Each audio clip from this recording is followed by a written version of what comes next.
आज का दिन, कल का दिन एक ऐतिहासिक दिन। मैं इस बात को क्यों बोलना चाह रहा हूँ कि 1 अप्रैल 2004 में के बाद जिसका ज्वाइनिंग रेलवे में हुआ या ऑल सेंट्रल गवर्नमेंट एम्प्लॉय का हुआ, उसको ओपीएस के बदले एनपीएस में रखा गया। इतनी बड़ी सालों की लड़ाई के बाद आज कल All India railway mains Federation के नेतृत्व में हमारे देश के प्रधानमंत्री आदरणीय श्री नरेंद्र मोदी जी के द्वारा एक मीटिंग कॉल किया गया कि एनजेसीएम का नेतृत्व जो है एआरएफ का जनरल सेक्रेटरी श्री शिव गोपाल मिश्रा जी के हाथों में है। उसमें सारे सेंट्रल गवर्नमेंट के एम्प्लॉय का जो लीडरशिप है वो सभी शामिल है, लेकिन नेतृत्व कौन कर रहा है? All India railway mains federation. और वो एक ही मुद्दा था, 3 मुद्दे की लड़ाई थी कल के एजेंडा के प्रधानमंत्री के द्वारा। तो हम एनपीएस नहीं चाहते हैं, एनपीएस से बदले हमको ओपीएस चाहिए। दूसरा जो मुद्दा था कि स्टॉप प्राइवेटाइजेशन एंड कॉर्पोरेशन, आप निजीकरण को भी बंद करें और निगमीकरण को भी बंद करें। ये दोनों दो शब्द है, उसका व्याख्यान बहुत बाद में हम लोग करेंगे। तीसरा एक एजेंडा था कि सेफ्टी कैटेगरीज में जितने भी पोस्ट वैकेंट है, ट्रेन ऑपरेशन संबंधित, ट्रैक मेंटेनेंस संबंधित, सिग्नल मेंटेनेंस संबंधित जितने भी सेफ्टी कैटेगरी के जो पोस्ट है, उसको जितना पोस्ट वैकेंट है उसको जल्द से जल्द फिलअप किया जाए।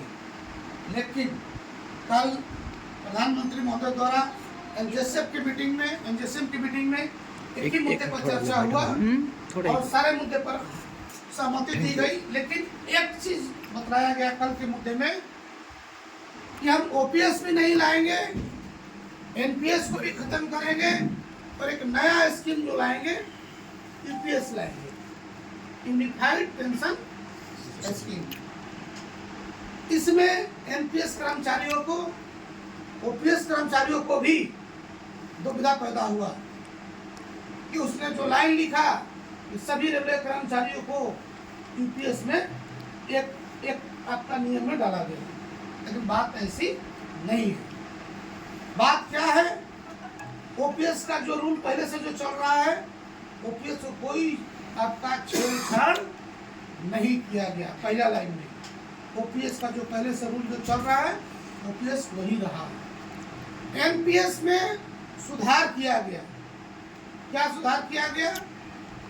कि आप यूपीएस को और एनपीएस से अगर आप तुलना करेंगे तो आपको सिर्फ अंतर ही दिखाई पड़ेगा। मैं अंतर की बात करना चाहूँगा। ऐसी बात नहीं है कि all India railway mains federation इस मुद्दे से सहमति एकदम जाहिर किया है। उसने सिर्फ रास्ते खोलने का काम किया।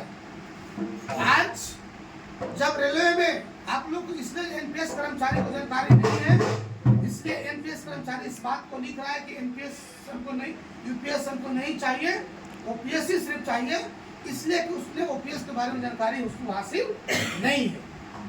जब 1957 में जब Indian all central government employ को, कर्मचारी को इंडियन रेलवे में ओपीएस जब लागू हुआ था कि दे दिया जाएगा, लेकिन कितना परसेंटेज दिया जाएगा ये भी फिक्स नहीं था। तो आज वो बढ़ते में कहाँ तक पहुँचा? 50%। लेकिन आप एक बात और जान लीजिए, पार्ट 1 इसमें 2 कैटेगरीज है। एक कैटेगरी कौन सा है?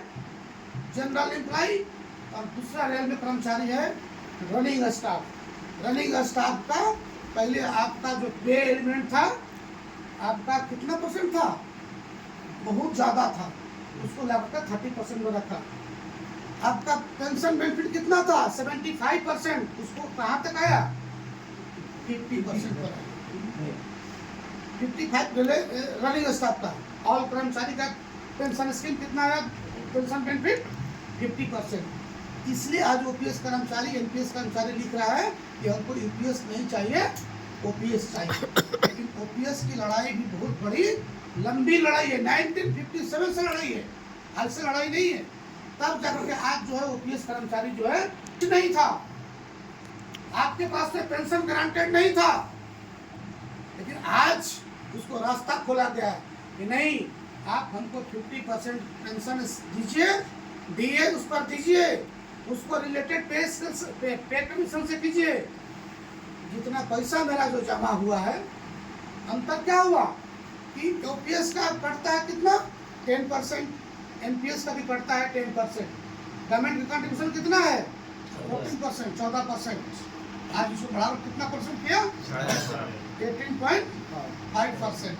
लेकिन हमारा कंट्रीब्यूशन क्या है गवर्नमेंट का 0, हमने किया 10%, वही 10%। आज हमको उसको पेंशन ग्रांटेड दिया कि बेसिक का 50% और प्लस दिए, आपको भी वही दिया। 12 महीने का जो आपका एवरेज जो आपका जो पे स्केल जो निकलेगा लास्ट पे का, उसका 50% आपका जुड़ जाएगा। अभी आप सोचिए, इसमें 2 कंडीशन हो सकता है, एक आदमी का इंक्रीमेंट जनवरी में या एक आदमी का इंक्रीमेंट जून जुलाई में, यही हो सकता है ना।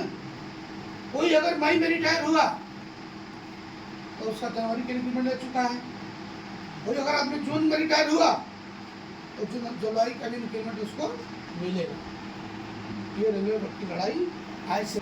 बेसिक पे आपका जो पेंशन का जो बेसिक पे है उसमें अंतर नहीं हुआ। अंतर कहाँ हुआ कि हमने 10% जमा किया पीएफ में, हमारा पैसा रिटर्न आ गया, हमने जीपीएफ से पैसा जमा किया वो हमारा रिटर्न आ गया। लेकिन आपका पैसा के पहले क्या क्या समाधान था, क्या समाधान था, कुछ समाधान था कोई? जो कुछ स्टेट गवर्नमेंट जो ओपीएस लागू किया, कोई सरकार लागू किया ना, उसमें क्या बोला कि नहीं ओपीएस लागू, लेकिन आपका पैसा नहीं। क्यों? सेंट्रल गवर्नमेंट का फाइनेंस मिनिस्टर बोल दिया कि आपका जो कॉन्ट्रैक्ट है वो गवर्नमेंट ऑफ इंडिया से नहीं है, डायरेक्ट एनएसडीएल से। क्यों रिफ्यूज हो गया? वो आज तक पैसा बैक नहीं हुआ। तो ये रास्ता खोला गया है कि आज लड़ाई जो है, आपको ग्रांटेड पेंशन मिल गया, आपकी जो पैसा का जो हिस्सेदारी है वो जरूर आप लोग जमा कर रहे हैं, तो जरूर मैं इस टेबल समाधान से बोल रहा हूँ कि आज 20% लाभ मिला है, कल भी वो पैसा आपको जो है वो मिलने वाला है और मिलकर दिखाएगा, एआरएफ दिखाएगा। ये बात आप गारंटी रख लीजिए। प्लस दिए आपका भी मिलेगा 25,000 प्लस दिए, लेकिन मेरा ग्रेचुटी कितना मिलेगा 12 लाख। आपका ग्रेचुटी कितना मिलेगा 9 लाख। आपका ग्रेचुटी था नहीं था, जब आपको कुछ नहीं था तो आपको लेकर 9 लाख रुपये पहुंचाया। हमारा तो था ही, मेरा तो था ही, तो आपको मेरे इक्विवेलेंट नहीं खड़ा कर पाया, ऐसे खड़ा कर पाया। आपको अभी इस स्थिति से इस स्थिति में पहुंचाना है। ये एआरएफ जो है, हमने भी बात किया है ऑपरेटरशिप से, ये मुद्दा खोला गया है, ये रास्ता खोला गया है।